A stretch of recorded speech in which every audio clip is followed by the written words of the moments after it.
Hello there, guys. Welcome to Let's Talk Football. Of course, we're back again. It's an exciting time. The Premier League is back, and we got to enjoy a bit of roller coaster of actions, of our favorite teams. And the big one, Manchester United versus Arsenal, proves to be a feisty clash. Although I know a lot of us were expecting even more goals, but it was an entertaining match all the same. And I can tell you one thing. Manchester United are back. Manchester United are back. What a performance. I know they lost, but we saw a lot of good things from Ruben Amorim's side to suggest that they are going to have a good season. A lot of intricate passing, connectivity, chances created, shots on target, attempted shots and everything. High XG. It was a very, very good performance from the Manchester United side. Arsenal looked too passive, so passive. I know they have the experience. There's the addition of Gyökeres, who had a very, very poor game by his standards and from what I can judge. But it was a very passive display from Arsenal. And again, shitty Stoke City, rehearsal from the corner kick to get their goal. We've all complained about it, how they maximize the use of their set pieces from free kicks to corner kicks to be able to win them games. And the tactics they deploy in some of these set pieces and unsettling the goalkeeper and a lot of pushing and shoving. I for once felt like the goal shouldn't have stood, but it is what it is. If the VAR felt like there was no foul there, then of course the game is already hard done by and it's already passed. But I for once felt like that was a foul on the goalkeeper. But the VAR did a very poor decision not to call the referee's attention to it, to say that there was a shove in there.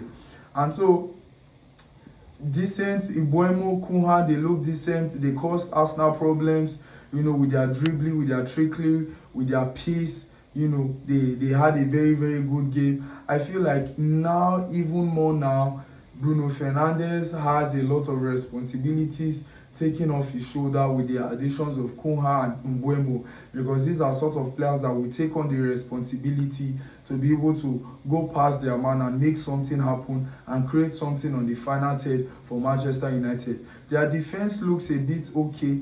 I know even with more games together, if Ruben Amorim will persist with his stable backline, with this set of backline that he has used against Arsenal, probably maybe they might just gel together and keep on producing good performances. I for once felt like the Manchester United backline were good enough. Good performances from Luke Shaw, Delete, Dalot. I was really, really impressed.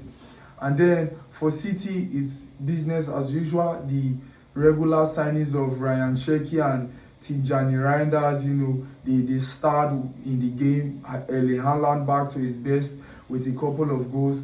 I have already said it before that City are going to be a force to reckon with. I believe that Pep is doing everything he can to be able to reclaim their crown as champions of England this season, and that's why they did their business very, very, very early. And the additions of Ryan Cherki, Tijani Reinders, and Ait Nuri have been very, very specific.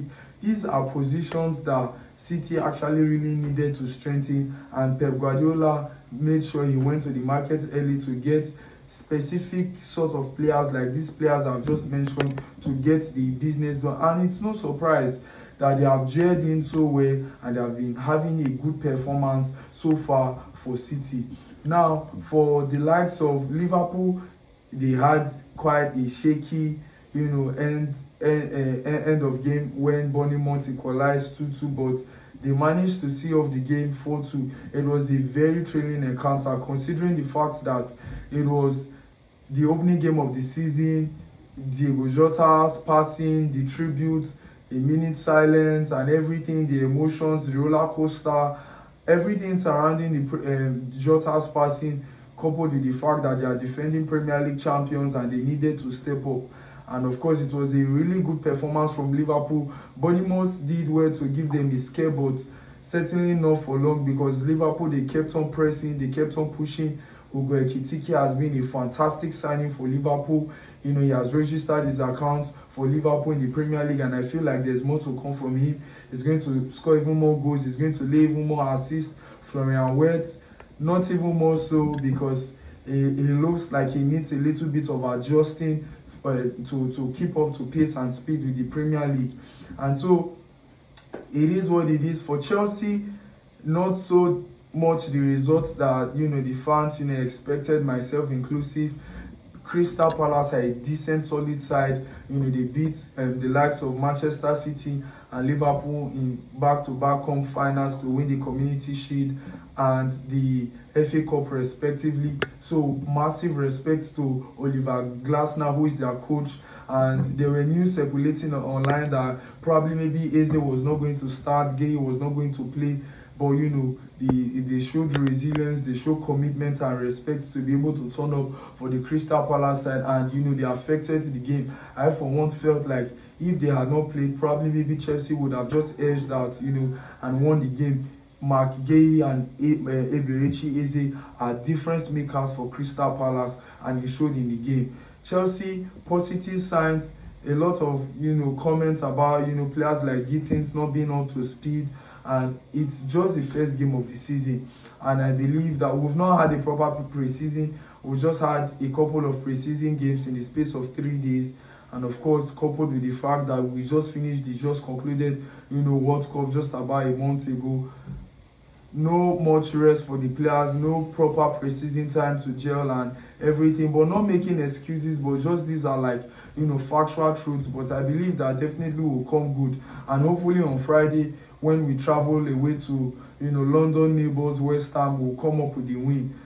We're having 3 London derbies in succession. We had a draw with Crystal Palace, and now we're traveling, you know, to the south of London to face the Hammers, to face West Ham, who were defeated by, you know, newly promoted Sunderland 3-0, a surprising result. And I just think that, you know, Chelsea will be able to come up to speed. I like what I saw, especially from new signings like Willian Estavao. You know, the commitment to always want to face his man and go past his man and create something and make something happen. You know, it's outstanding and good to see. Andre Santos as well. You know, he missed that big chance. George Aschenpong in the defense, replacing Kowi, dealing with Mateta at a very high stakes game like this was brilliant. I felt he did well. There are lots of things to improve, and I just know, you know, definitely, hopefully when we play West Ham, we definitely come away with the 3 points. So that'll be all for now. That's the review for, you know, the top 6 sides for this weekend. Please do not fail to like, do not fail to share, please do not fail to leave down your comments, and I will respond to as many as I can. And please do not fail to subscribe as well. If you have not subscribed before, please do well to subscribe, and until I come your way next time, bye bye, peace.